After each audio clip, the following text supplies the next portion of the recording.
This is how I play the game!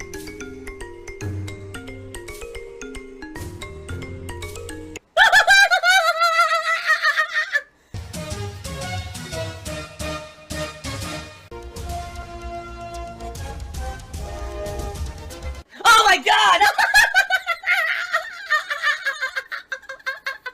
What the fuck? Holy shit! That is an epic fucking intro, dude. And I have to warn everyone, warning, what you may see right now is going to be absolutely disgusting. Sound good? Alright, sounds good to me. So FYI guys, before we get to this week's schedule, just so you guys know, I am going to be having actually 2 days off around Christmas. Can you believe it? That for, you know, the first time in a long-ass time, I'm taking 2 days off of streaming instead of only 1. Holy shit. I mean, it's like a miracle. It's a Christmas miracle. It's literally a Christmas miracle. Now, in the week before Christmas, what I'm thinking of doing is setting up a tips goal that'll be a week-long tips goal, okay? The reason I'm thinking of doing this is because coming up, year-end, all right, there's a lot of stuff that I need to do behind the scenes business-wise. One of them is contact my tax attorney and get work on my year-end taxes that I have to do with the state. And then I actually have to raise the money to pay those. Okay? Let's face it, is a money factory. Please give me your monies. I'll be honest, you guys have known how tight things have been around here recently. Really bad, to the point where some months I've had like crises because of stuff going on financially. So I'm in no position, you know, to be able to handle all this right away. And what I'm thinking is I might set up a week-long tips goal, you know, leading into the Christmas event and all of that, as a way to maybe motivate some contributions on the streams. And again, as I've always said, understand that contributions are not mandatory. This is just something that I feel that if I set this up, that it might help, you know, convince people to contribute, especially if they like my streams. This kind of shit needs to come out. This kind of shit needs to be exposed for what it is. It's greed. It's greed. Greed is massively strong. I have no fucking self-control. And, you know, this would help me tremendously. This would basically take care of this whole tax situation and get me to a much better position. Rather than starting up behind the 8 ball, I'd actually be, you know, starting up the new year in a good position. So I'm thinking of doing this. It'll basically be like, it'll run Monday to Monday. So this coming Monday, I would probably set up the goal on stream so you guys know what we're looking at. And then I would have a week of streaming to try to raise the tips goal if I could. Kind of culminating in the special Christmas event I'm going to do on the 22nd, which will be the Christmas marathon that Sunday. But in reality, I'm actually going to be streaming the next day too, that Monday the 23rd. I'll also be streaming, okay? I'm actually going to be taking off Christmas Eve and Christmas Day. Those are the 2 days that I'm going to be taking off from streaming for the holiday, okay? Reason being, Tuesday is typically my day off anyway. So what we're going to do Christmas Eve, Kat and I are going to go out and do our usual thing. Run our errands, do our grocery shopping, do all the things we need to do for that week. And then we're going to have a nice dinner together that Christmas Eve. And then on Christmas Day, we're going to spend the Whole day together at home, doing holiday-themed stuff, cooking, because we actually have a Christmas ham that my parents sent me that we're going to cook. So we got some good stuff lined up for the holiday, and quite frankly, we would love to spend this time together. So, yes, that's going to be coming up. So, FYI, the way it's looking is, alright, this week's going to be a normal streaming week. Starting on this coming Monday, I'm probably going to set up a tips goal on the stream. That'll be a week-long tips goal that we're going to try to raise by the end of that streaming week. I hope I can. Oh no! What a greedy bastard. Okay? And then I'm going to have 2 days off for Christmas Eve, Christmas Day. Then when I come back from that, we're going to be continuing on, obviously, with all the playthroughs I'm doing. But also, I'm going to start working on my year-end series, which really are not really year-end series anymore. What they are year-end streams. Alright? 2 special events. One being my favorite games of 2019. and the other being my most disappointing games of 2019 countdown, okay? Wow. 2 thumbs fucking down for me. Now, I've thought about this, and instead of doing it traditionally, top 10 or whatever, I'm just going to run down all the games that I felt were good and all the games that I felt were disappointing in the year. I think rather than having, it's set to 10, I'm just going to go through all my archives of all the stuff that I did this year, and I'm going to lay out the stuff for you that I thought was really good and the stuff that I thought was bad. So it's going to be a special streaming event. I didn't even know you could be this lazy. I'm very sedentary in my lifestyle. I don't move a lot, being honest. I sit here on the couch streaming all day long most days. And that's either going to be the very end of December or early January, depending on time, and stuff like that. But I'm excited for it. I'm going to do it in a streaming format just like I did last year.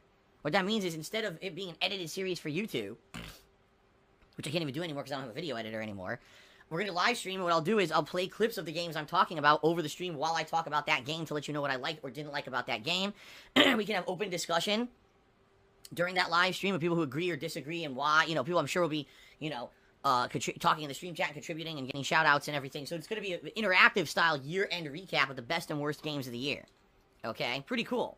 This is my job, and it is about making money. So, that is coming soon. Today's the 11th, so think about it. Right? Time is flying. This always happens at the end of the year. Time really passes quickly. So that's coming up again. Once I come back from my 2 days off for Christmas, that's going to be kind of my focus, the year-end stuff. Okay, guys? So there you go. The only other thing I want to talk about, and then we're going to get to the actual schedule here, is there was an announcement while I was away yesterday that Resident Evil 3 is getting a full-on remake, which we already knew, because if you actually followed along news last year, or earlier this year, when Resident Evil 2 ended up being a ginormous sales hit, Capcom said, well, for the amount of effort we honestly put into it to remake Resident Evil 2, and the fact that it's an insanely huge hit, we want to remake Resident Evil 3, and we're going to work on that right away. Now, they didn't officially announce any kind of release date or time frame, but they had said, we're working on it. So, finally, they just announced, yes, it's done, and it's coming out, well, it's almost done. It's going to come out, April. So, now we've got Final Fantasy VII Remaster in March, and we've got a Resident Evil 3 remaster, well, not remaster, but remake, in April. Actually, it's right before my birthday. Isn't it like April 3rd or something like that? They announced it? Mark McCauley says, hint, hint. Dude, no hint, hint. I'm outright telling you, I really would appreciate some help via tipping. That's not a hint. That's saying, if you can, please help, because it really sucked earlier today. It was so goddamn slow. So it's actually right before my birthday. Which is cool, I guess, right? So, it's exciting. Obviously, the Resident Evil 2 remake was one of the best games of 2019. And so the Resident Evil 3 remake could be great as well. The only thing I'm a little skeptical about is that Resident Evil 3, honestly, I didn't like it that much. This early on, this is not fun. This isn't fun. It's work. That's what they made it. The game is work. It's not fun, it's work. I just remember not liking it as much. Number one, because there was a shortage of ink ribbons, which is so bizarre. In Resident Evil, as long as you save at logical times, usually you have no issue with ink ribbons. But in Resident Evil 3, I had a big issue with ink ribbons management where I was running out of ink ribbons. And I couldn't save my game. I was like, what is going on here? And then I also remember there were just stupid parts like, oh, look, there's a barrel. And if you're shooting a zombie, sometimes your bullets might miss the zombie and hit the explosive barrel. And it just insta-kills everyone on the screen. And it's a game over screen. Like, what? It's not even like an environmental hazard that blows up and you take some damage. No, it just insta-kills and the whole game ends. It's like, what? So anyway, am I excited for the Resident Evil 3 remake? Yes. Will I be playing it? Absolutely. There's no reason not to. Resident Evil 2 was a very grueling time playing it on the difficulty that I did, but it was also one of the best games of the year. So absolutely I will be playing Resident Evil 3 Remake when it comes out next year. One quick thing. Alright? Earlier today, someone by the name of Bernie Lomax, who has been a long-time viewer, said something pretty insulting in the stream chat. Basically said that I talk about detractors too much, and this brings negative attention to the streams, and blah, blah, blah. Now, the thing is, I don't talk about detractors at all. I only talk about it when someone brings it up in the stream chat themselves, or on pre-stream once a day to explain the rules. Any attention is good attention, right? Like, it doesn't matter if it's bad or good, as long as you are known, it's better than not being known. So, during that time frame, I banned him, because I said that's against the rules, basically insulting me, saying that I'm bringing this stuff up, I'm not. And what I was going to do was give him a little bit of time to cool down, realize not to say that kind of stuff, and unban him. I actually was going to unban him during the break, no lie. So during the break, I go to check my email, and I got an email from the guy, and he says, so, you banned me in chat today. Well, let me tell you something, buddy. Last year around Christmas, I gave you various donations up to almost $100, and I was gonna really help you out this Christmas, but now because you did this, that's it. You lost a supporter, and I'm never gonna contribute ever again. And I read it, and I'm like, So basically, what he's doing is he's actively admitting that he's an asshole, that because he contributes on a stream, he feels incredibly entitled, and he can say whatever he wants. Even if it's insulting and slanderous and against the rules, he can do whatever he wants because last year he contributed. And now I'm supposed to feel bad, like he's sticking it to me. See, I was going to contribute, and now you get nothing. It's like, no, essentially what you're saying is, you're an asshole. You only contributed to try to get special privileges in the stream chat. Now that you were appropriately moderated for acting like a jerk in my own chat, now you think that, oh, I didn't get special treatment. No, you didn't. You're an asshole. If you come in here to contribute only to act like you're immune to the same rules everyone else it has to abide by, you're an asshole. So I'm sorry, Bernie Lomax, you're an asshole. And if anything, you just proved that you are one. Congratulations. I don't know what else to say. I was actually going to unban him during the break until I saw his email. I'm like, well, you want to be an entitled prick? I guess you can get fuck off and never come back, you know? Dramatic, toxic content. So FYI, since I know a lot of you knew Bernie, you know, I do apologize. You know, I do apologize that, you know, you might have wanted the guy to come back, but it looks like he's not coming back because of his own attitude and his own, you know, his own actions. So. Okay, guys? Sorry. I wanted to. I had every intention of doing it during the break, and it's just funny. It was like, wow. Talk about, again, you know, we talk about karma. We really do. Alright. I love someone says I banned him unjustly. Well, no, I didn't. You're an asshole. Goodbye. The guy literally insulted me on my stream, saying that I constantly talk about the tractors, and because I talk about them so much, it negatively affects my streams. I don't. I almost never do. Only directly if I'm asked about something by a contributor will I even bring it up outside of the pre-stream. The pre-stream, I mention it once a day to... As I explain every single pre-stream, explain to people why we don't talk about that stuff on stream. It's very simple. You know, this is not rocket science. If you don't get it, you know, I don't know what else to tell you. The guy's a fucking idiot. Oh my god, some people are just so dumb. They're spamming the stupid stream chat with completely unrelated stuff to this gameplay stream, thinking that I'm gonna derail the whole fucking stream right now. No! Stop wasting fucking time. I'll tell you right now, stop talking about that stupid subject. You're wasting everybody's time. Stop right the fuck now. Okay.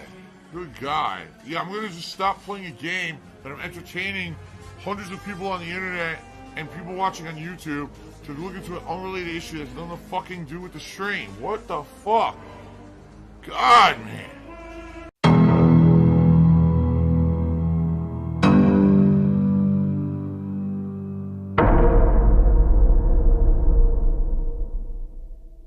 Phil has indoctrinated children who send him money, blatantly milking for money. It's a money pit. It's gone, just gone like that. In an instant, fucking gone. I just care about money. That I just can't help it. I eBay. Contributions are mandatory, but I need your help. I am appealing directly to you. No decency, no respect, no common sense, no fucking maturity. Is the guy who just doesn't get reality.